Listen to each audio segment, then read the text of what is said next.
बेराताई राजस्थान प्रशासनिक सेवा का जो परिणाम था 2018 में, उसमें आपके सिर पर जीत का चेहरा बंधा है। शुरुआत कैसे रही और सफलता मिलने के बाद अब कितनी खुशी है आपके अपनों में और आप में?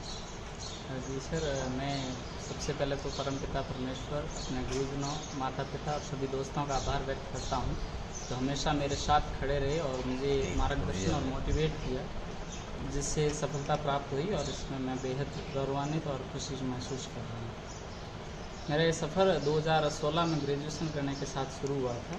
2016 में मैं ग्रेजुएशन करने के पश्चात जयपुर गया था। उसके बाद में मैंने वहाँ रहकर 3 साल तैयारी की, जिसके परिणाम स्वरूप 2018 में मुझे 166वीं रैंक के साथ सफलता प्राप्त।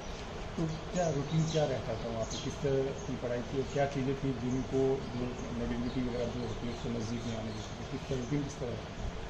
जिस नॉर्मली तो सबसे पहले क्योंकि मैंने कोचिंग की तो नियमित क्लासेज अटेंड करता था।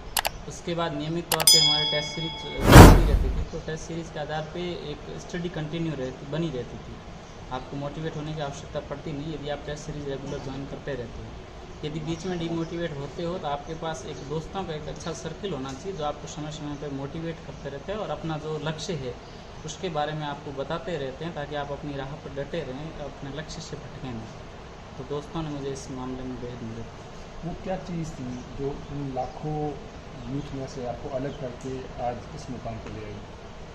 इस मेरे हिसाब से तो केवल और केवल निरंतरता था।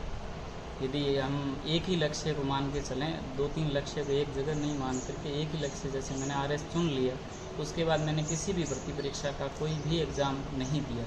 बीच में मेरे सेकंड गेट, फर्स्ट गेट सारे एग्ज़ाम आए थे, लेकिन मैंने किसी भी एग्ज़ाम को अटेंड नहीं किया, केवल और केवल आरएस का ही किया। और टेस्ट सीरीज़ मैंने कभी भी नहीं छोड़ी।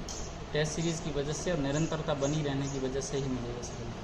पहले का जो आरएस का पैटर्न था उसमें और आपने 2018 में उसमें काफ़ी चेंज हुआ, तो उसकी वजह से एजुकेशन जो रूटीन जो था उसमें चेंज करना पड़ा, ज़्यादा मेहनत करनी पड़ी या फिर बहुत आसान हो गया? जी सर, पहले वाले और बाद में केवल और एक बड़ा बदलाव तो मैथ्स का अपना था, क्योंकि मैं मैथ्स बैकग्राउंड था तो मेरे लिए एक नया था। क्योंकि लेकिन इसमें परिवर्तन के बाद एक अच्छी चीज़ ये थी कि जो नए सब्जेक्ट जुड़े हैं, एथिक्स वगैरह, खेल और ये वो सबके लिए नए थे। जो सिलेबस में बदला हुआ वो किसी के लिए ऐसा नहीं कि वो उसमें एक्सपर्टाइज थे। और आरएस में एक विषय नहीं होकर के बहुत सारे विषय हैं, तो आपका किसी एक विषय में एक्सपर्टीज़ होना सफलता का पैमाना नहीं है।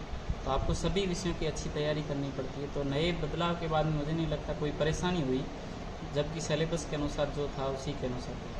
आजकल के यूथ की बात करें जो राजस्थान प्रशासनिक सेवा का गोल लेके चलता है, लेकिन बीच में रीट आ गई, रीट दी, थर्ड ग्रेड आ गई, थर्ड ग्रेड, उन लोगों के लिए आपका क्या कहना है?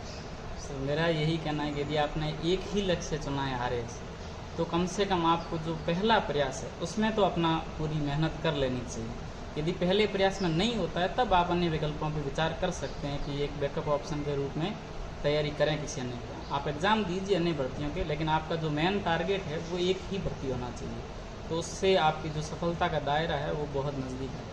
आप जैसे कह रहे हैं कि आपने कोचिंग किया, उससे बहुत ज़्यादा मार्गदर्शन लिया। अभी कोविड के जो हालात हैं उसमें न तो कोचिंग सेंटर खुले हैं, न कुछ लाइब्रेरीज खुली है, तो ऐसे में यूथ जो है वो तैयारी कैसे करेगा? सर, एक तो जैसे कोई कोचिंग ज्वाइन ही करना चाहता है तो उसके लिए ऑनलाइन प्लेटफॉर्म अवेलेबल हैं बहुत सारे, लेकिन इसके बावजूद वर्तमान में जो युवा अफसर पहले से चयनित हैं, आरएएस, आरपीएस, जो आईएएस है प्रशासनिक अधिकारी, वो हर समय मेरे हिसाब से नए युवाओं के लिए मार्गदर्शन के तौर पर तैयार ही रहते हैं। जब भी उनसे आप किसी भी प्रकार की मदद मांगिए, किसी भी प्रकार का मार्गदर्शन मांगिए, वो हमेशा मार्गदर्शन को तैयार रहते हैं।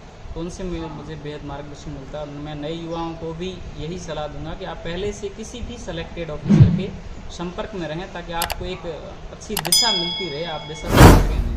क्योंकि आरएस की तैयारी में सबसे महत्वपूर्ण आपकी जो दिशा है वो है। मेरा आखिरी सवाल, एक ज़माना हुआ करता था तो इक्का दुक्का अधिकारी को निकलता था बाड़मेर से, इस बार तकरीबन 30 के करीब यूथ राजस्थान प्रशासनिक सेवा को ज्वाइन करेंगे, ये बदलाव कितना सुखद है?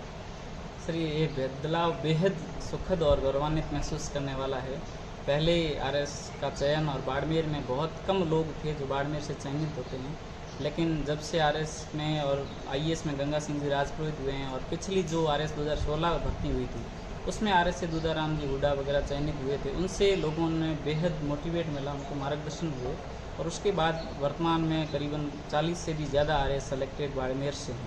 तो वर्तमान में बेहद अन्य युवा है वो भी आरएस की तैयारी करने के लिए मोटिवेट हुए हैं। सुखद बदलाव है ये। जी, बेहद सुखद।